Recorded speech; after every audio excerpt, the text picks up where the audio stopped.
निवडणुकीच्या आधीच काही उमेदवारांच्या नशिबामध्ये गुलाल उधळण्याचं भाग्य लाभलं। विशेष म्हणजे हे सहाही उमेदवार भारतीय जनता पक्षाचे उमेदवार होते। निवडणूक 15 जानेवारीला आणि निकाल 16 जानेवारीला लागणार आहे। नुकत्याच झालेल्या नगरपंचायत निवडणुकीत देखील असंच झालं होतं।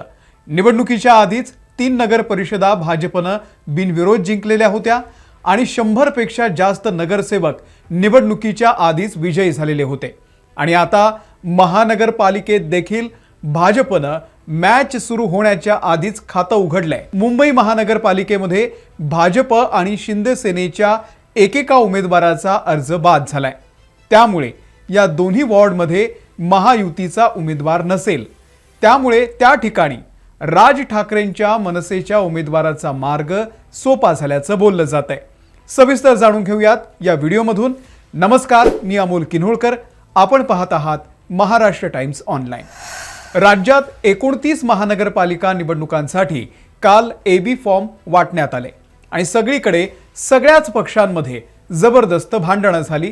फॉर्मसाठी रडारड सुरू झाली। आता अर्ज भरून 24 तास संपायच्या आतच भाजपच्या 6 नगरसेवकांचा विजयी गुलाल उडालाय। मुंबई महानगरपालिकेमध्ये मात्र 2 ठिकाणी म्हणजे एका ठिकाणी भाजप आणि दुसऱ्या ठिकाणी शिंदे सेनेच्या उमेदवाराचा अर्ज बाद झाल्यानं फटकाही बसलाय।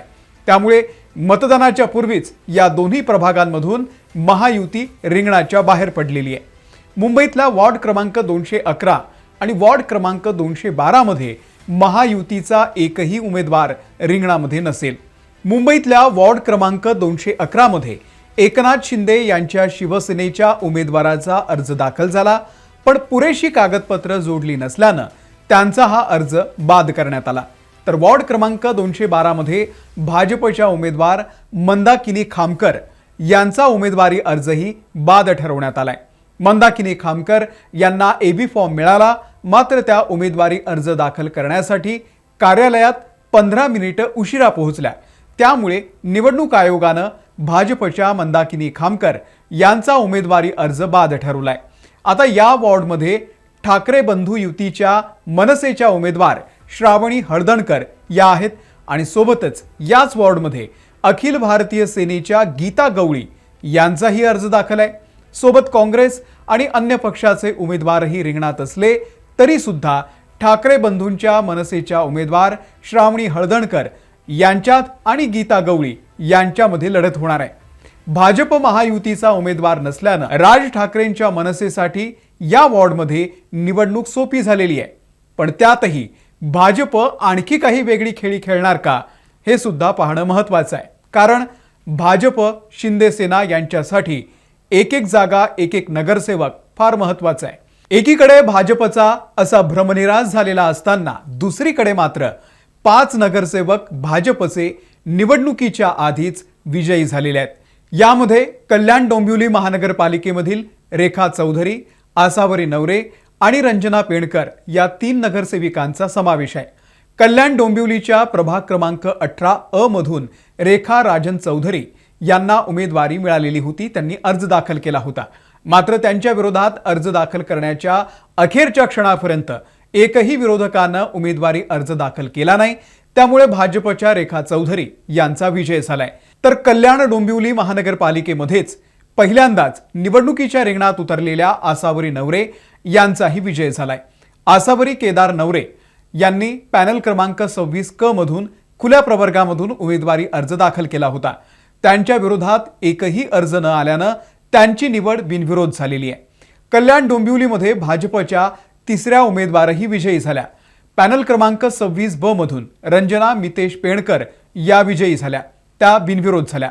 रंजना पेणकर यांच्या समोरचा अपक्ष उमेदवाराचा अर्ज छाननीमध्ये बाद झाला आणि नेमकं याच ठिकाणी ठाकरे सेना आणि मनसेनं उमेदवार दिलेला नव्हता। त्यामुळे कल्याण डोंबिवलीमध्ये भाजपच्या 3 महिला नगरसेवक या विजयी झालेल्या आहेत। आता जे कल्याण डोंबिवलीमध्ये घडलं तसंच पनवेल महानगरपालिकेतही घडलं। पनवेलमध्ये प्रभाग क्रमांक 18 ब मधून नितीन पाटील यांना विजयी घोषित करण्यात आलाय। त्यामुळे महाविकास आघाडीला जबरदस्त झटका बसलाय। शेकाप मवियाचे रोहन गावंड यांचा अर्ज छाननीमध्ये बाद झालाय। पनवेलमध्ये महाविकास आघाडीकडे तुल्यबळ उमेदवार नसल्यानं भाजपसाठी या ठिकाणी सुद्धा मार्ग मोकळा झालाय. धुळ्यात देखील तेच घडलं. निवडणुकीच्या आधीच भाजपला गुलाल उधळण्याची संधी धुळ्यात मिळाली. धुळे महानगरपालिकेमध्ये भाजपच्या उज्ज्वला भोसले या प्रभाग क्रमांक 1 मधून बिनविरोध निवडून आलेल्या आहेत. भारतीय जनता पक्षानं या निवडणुकीमध्ये आपलं पहिलं खातं धुळ्यामध्ये उघडलेलं आहे. भाजपच्या उमेदवार उज्ज्वला रणजित राजे भोसले यांची बिनविरोध निवड झालेली आहे. त्यामुळे धुळे शहरामध्ये राजकीय वर्तुळात चर्चेला उधाण आलंय. उज्ज्वला भोसले यांनी नुकताच राष्ट्रवादी काँग्रेसमधून भाजपमध्ये प्रवेश केलेला होता. त्यापूर्वी त्या शरद पवारांच्या राष्ट्रवादी काँग्रेसशी संबंधित होत्या. भाजपमध्ये प्रवेश केल्यानंतर त्यांनी धुळे महानगरपालिका निवडणुकीसाठी भाजपकडून उमेदवारी अर्ज दाखल केला होता. त्यांच्या विरोधात कुणीही उमेदवार नसल्यामुळे किंवा इतर उमेदवारांनी माघार घेतल्यामुळे त्यांची बिनविरोध निवड निश्चित झालेली आहे. तर धुळ्यातच म्हणजे धुळे महानगरपालिकेच्या निवडणुकीमध्ये भाजपची आणखी एक जागा बिनविरोध झालेली आहे.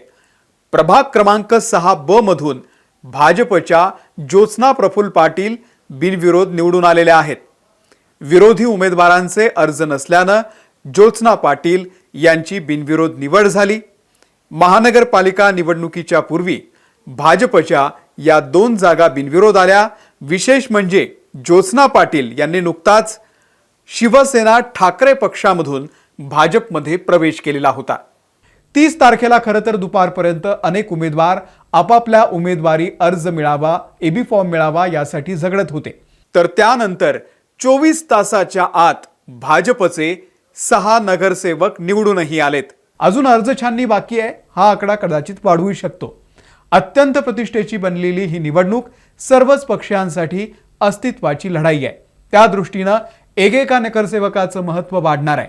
अजून अंतिम यादी प्रसिद्ध व्हायची आहे आणि त्यानंतर प्रचार, 15 तारखेला मतदान आणि 16 जानेवारीला निकाल लागणार आहे.